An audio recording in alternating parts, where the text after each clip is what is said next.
was one of the greatest classical composers. The classical period of music occurred between the years 1750 to 1825. The hallmarks of this period of music were balance and order. The music was carefully defined and arranged, and broke away from the highly complex and ornamented music of the Baroque period, when composers like Johann Sebastian Bach and George Frederick Handel reigned. Beethoven revolutionized the form and spirit of music during the classical period, becoming the first composer to earn a living from the sale of his compositions. He was an independent and spirited man, and at the time when composers were regarded as servants of the aristocracy, Beethoven considered himself one of their members. Although highly irregular for the time, the aristocracy respected Beethoven and treated him as an equal. As a result of his prestige, Beethoven was fortunate enough to write only those compositions he wanted to write, rather than compositions an archbishop or king ordered him to create. Beethoven became the forerunner of music of the Romantic period, when new, rich, and colorful musical forms began to emerge. Beethoven's compositional output is frequently categorized into 3 different periods: early, middle, and late.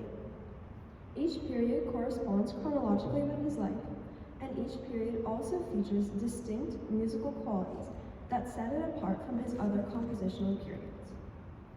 Beethoven's first period, or the early period, was marked by Beethoven trying to find his place in Viennese musical society. His early period saw him trying to emulate the sounds of his predecessors, Haydn and Mozart, while simultaneously trying to find his own musical voice. The end result is that we have a period of music that sounds highly influenced by the styles of Viennese culture, while we can also hear the beginning of ideas that would be staples of Beethoven's middle and late periods.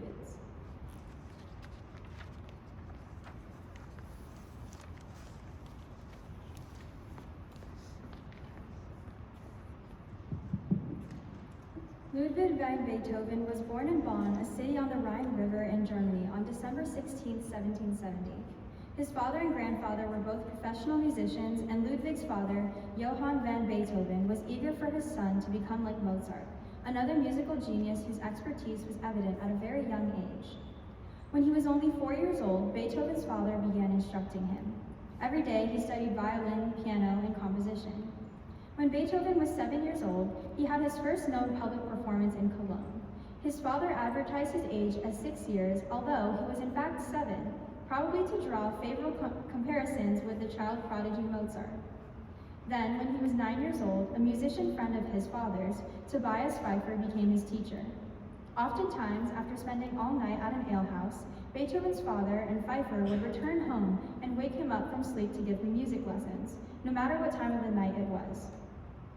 When Beethoven was about 12 years old, he began to study the 48 preludes and fugues of Johann Sebastian Bach, a famous German Baroque composer and organist. He found great inspiration in Bach's preludes and fugues. At this young age, only a year after his first published composition, Beethoven obtained a paid position as a second court organist. It was at this time that Beethoven composed our first selection today, an early period piece, Rondo in C major, Wu 48. Before Otters performs, it is worth noting how music was categorized for Beethoven's pieces. Many pieces have an opus or work number along with a corresponding movement. Wu numbers, or works without numbers, is a German musical catalog prepared in 1955 by George Kinski and Hans Halm, listing all of the compositions of Beethoven that were not originally published with an opus number, or survived only as fragments. This first piece today is among the earliest surviving compositions of Beethoven, who was a mere 13 years old when he wrote it. He managed to get it published immediately in a popular weekly musical publication in Germany, one of the first works of his ever to be printed. This obscure little rondo is not to be dismissed as an insignificant piece of juvenilia. It actually contains several elements that identify it as a work of the mature master to come. Humor is already present here, and the young composer also shows a grasp of color in the ending. This piece is a good observation of Beethoven's development. Otters will now perform Rondo in C major, Wu 48.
the age of 17, Beethoven visited Vienna, a city famous for musical activity. While on his first visit to Vienna, he had the opportunity to play for Mozart, who was very impressed by Beethoven's ability to improvise or to make up music on the spur of the moment. When listening to Beethoven's performances, Mozart supposedly said, "Someday he will give the world something worth listening to." Barely 2 weeks after arriving, he had impressed Mozart so much that Mozart agreed to take him on as a pupil. However, Beethoven had to return to Bonn, where his mother was dying of consumption. By the time he returned to Vienna nearly 5 years later, Mozart had died. Upon arriving in Bonn, 1 month short of his 22nd birthday, Beethoven began studying with Haydn. He had been given 6 months leave of absence from his position in Bonn and ended up staying in Vienna for the rest of his life, never to return to his hometown. Several of Vienna's most influential musical patrons, notably Prince Lichnowsky, took Beethoven under their wing and put him forward to take on the city's piano virtuosos in improvisation contests. One after the other, he defeated them and quickly established his reputation as the finest piano virtuoso in Vienna. After Beethoven completed his studies with Haydn, he decided to settle in Vienna to diligently pursue composing and performing. His first public concert was when he was 25 years old and earned him enormous praise. Beethoven became the first great composer to work without the aid of a wealthy benefactor. His independence made it difficult for him to serve one family. He felt he performed and expressed himself best when serving the public. Now we will be presenting some unknown works assumed to be written at this time, around 1795. Sonatina in F, to be performed by Thomas, is a composition for solo piano in 2 movements. A sonatina is a small sonata. It tends to be shorter and lighter in character, or technically less challenging than a typical sonata. Both movements are in 2/4 time. Most of the first movement is in 16th notes, and the second movement is in 8th notes. Following Thomas will be his brother Benjamin, playing Minuet in G Wu 10 No. 2. A minuet is a slow, stately ballroom dance for 2 in triple meter, especially popular in the 18th century. This selection is in AABA form and written for orchestra, but only the piano arrangement could be found. Thomas and Benjamin will now be playing Sonatina in F and Minuet in G.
next two pieces to be performed by Armand and Chloe encompass a full sonatina, a small sonata in two movements. The Sonatina in G is a composition attributed to Beethoven, published in Hamburg, Germany after Beethoven's death. Its authenticity is doubtful as it uses styles never seen by Beethoven before. However, it is still attributed to him. Armand will perform the first movement, Moderato. Chloe will perform movement 2, Romance.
Around the age of 26 in 1796, Beethoven began to hear buzzing and ringing in his ears.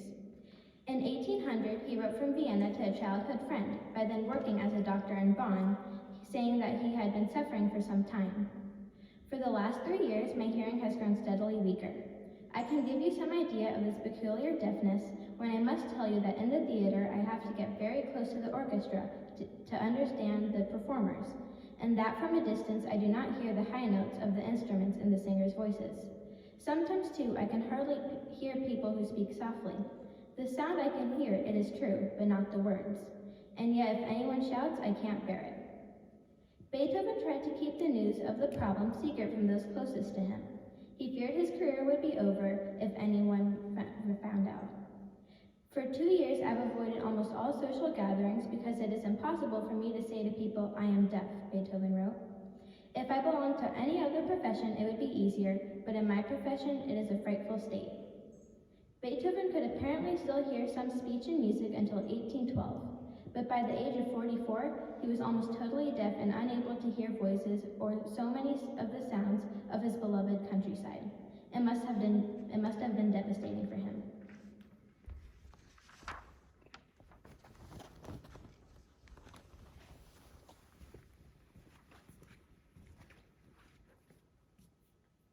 If Beethoven couldn't hear, one would ask, how did he write music? Beethoven had heard and played music for the first 3 decades of his life, so he knew how instruments and voices sounded and how they worked together. His deafness was a slow deterioration rather than a sudden loss of hearing, so he could always imagine in his mind what his compositions would sound like. Beethoven's housekeepers remembered that, as his hearing got worse, he would sit at the piano, put a pencil in his mouth, touching the other end of it to the soundboard of the instrument to feel the vibration of the note. Our next 5 pieces are early period sonatas, the first of which was a piece used for teaching piano. Of the small output for the 4-hands piano by Beethoven, the most important is the 2-movement sonata in D, opus 26, published in 1797. It's generally considered as having been conceived as a teaching piece, given its relatively modest technical challenges and the absence of documentation for any public performance. Nevertheless, it presents some interesting points. For example, the recapitulation is ornamented in both movements, breaking away from the Mozart-esque tradition of a straight re-exposition. Rose and Mrs. Hanson will now be performing this piece.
next sonata was written in 1798 and published in 1799. Sonata in C minor, Opus 13, number 1.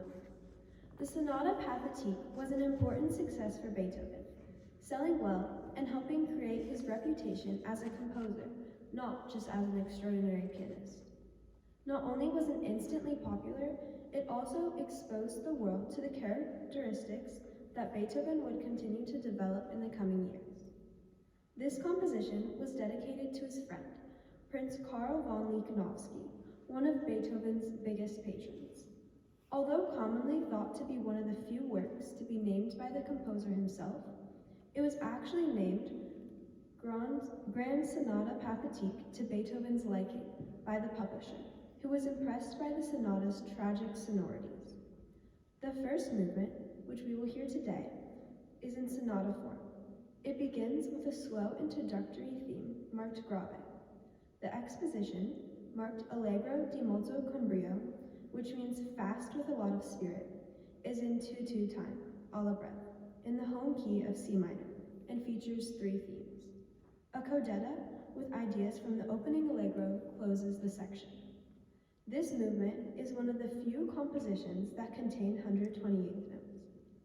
Pranav will now be performing the first movement of the Pathétique Sonata in C minor.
Sonata in D major, Opus 10, number 3, composed in 1798, was dedicated to the Countess Anne Margaret von Braun, a wife of a famous general in the Imperial Russian Army. Originally, it was written for a competition against other composers in Vienna. The Opus 10 sonatas are usually described as angular or experimental, as Beethoven began moving further and further away from his earlier models. This third sonata of the set is longest at approximately 24 minutes. It is the only one of the Opus 10 sonatas that has 4 movements.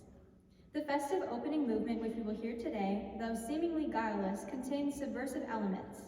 Beethoven insinuates music which reaches beyond the compass of the keyboards available to him at the time. Following the jaunty first phrases, a downward cascade of notes leads the left hand to one note below the lowest F then possible, and the ensuing upward sweep carries us to a high F sharp, also a note which did not exist on the restricted keyboards of the day. Our modern 8-octave keyboard makes it possible for pianists to play the 2 unwritten but implied notes. Noel will now be performing the first movement of Beethoven's Sonata in D major.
next piece, Theme and Variations, Wu 77, dates from 1801, a very productive period for Beethoven. In that year, he also completed the First Symphony, 2 violin sonatas, and 4 piano sonatas, including the Moonlight Sonata. The critical notes in the Henley edition mention that he first sketched the theme in the summer of 1800 and reused the opening in his piano sonata in B-flat. Variations on an original theme, Wu 77, was marked as faciles, or easy, in the title of the respective first edition.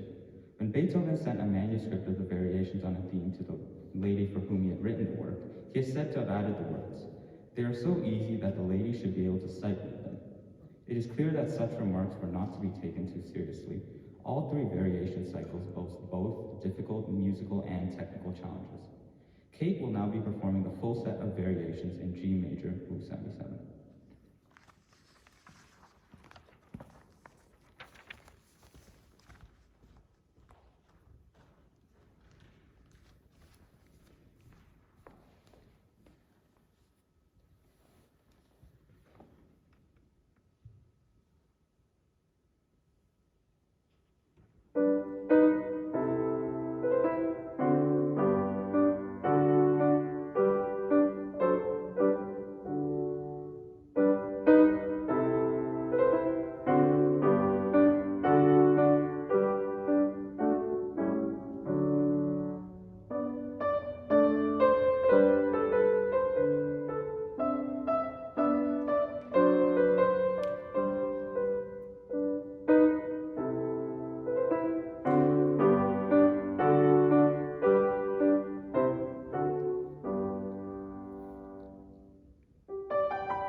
final sonata, the Piano Sonata number 14 in C sharp minor, opus 27, number 2, is a piano sonata by Beethoven that was completed in 1801 and dedicated in 1802 to one of his pupils.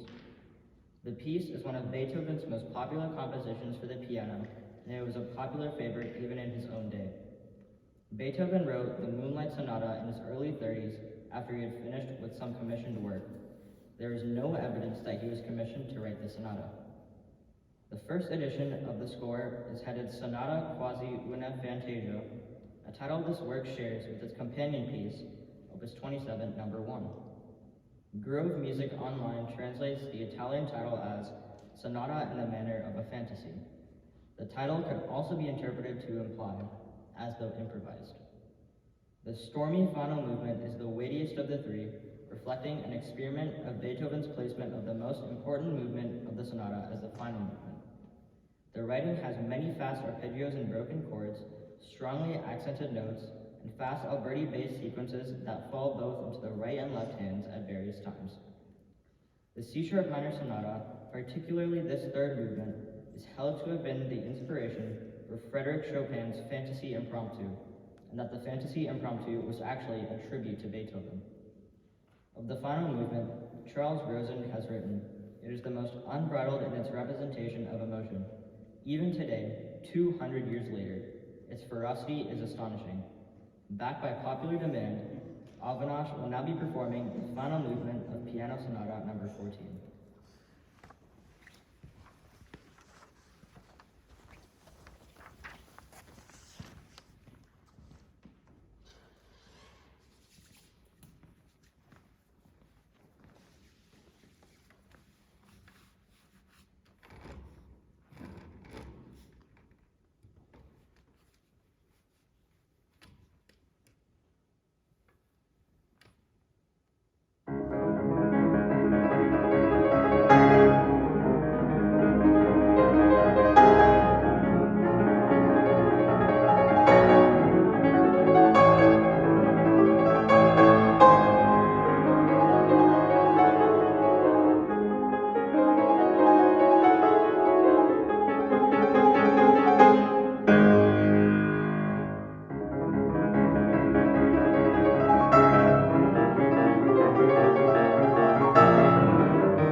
period is defined by his increasing use of romantical musical gestures and ideas. The works that were written between 1803 and 1814 are now referred to as his middle period of writing music. We don't have any pieces today from this period, so we will move on to Beethoven's late period. The transition into Beethoven's late period begins with the final defeat of Napoleon in 1815, which led to the restoration of the monarchy and a post-war depression that began to change Beethoven's fortunes.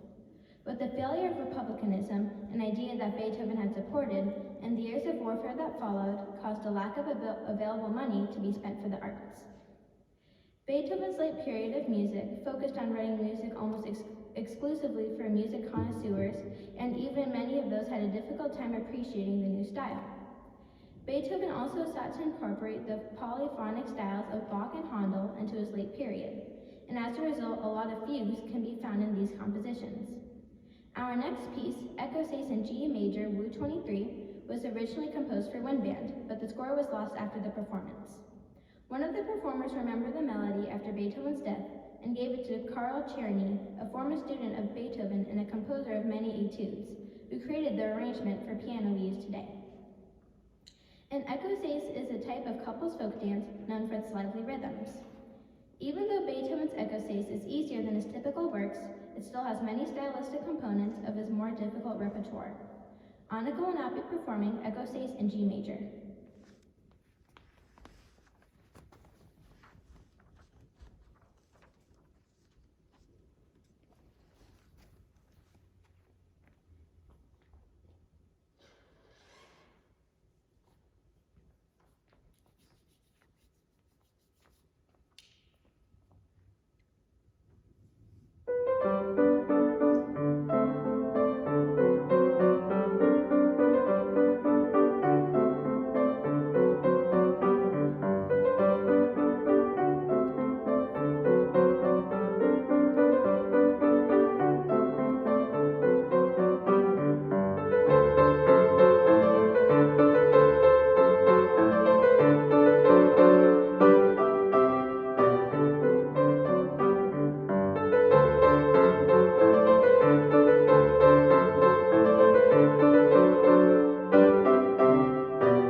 Our final piece for today, composed in 1810, is a bagatelle Beethoven drafted but never published. It sat in a drawer until 1822, was revised, put away, and wasn't published until it was found after his death. Bagatelle number 25 in A minor, better known as Für Elise, German for Elise. It is debated that Elise is one of several possible women in Beethoven's life. There was Therese Malfatti, a woman to whom Beethoven proposed in the same year he composed Für Elise, who was the owner of the manuscript. However, other researchers have suggested Elise could have been a German soprano named Elisabeth Rockel. She played Florestan in Beethoven's opera Fidelio, and many sources show that Elizabeth often met with Beethoven, who fell in love with the young woman and wanted to marry her. There is also a third candidate, another German soprano and friend of Beethoven called Elise Barnsfeld. Nowadays, Für Elise is undoubtedly one of Beethoven's most famous works. It seems almost strange that at the time it was composed, this piece was relatively incidental. Ria will now be playing our final selection for today, Für Elise.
Beethoven took to a long illness from which he never recovered.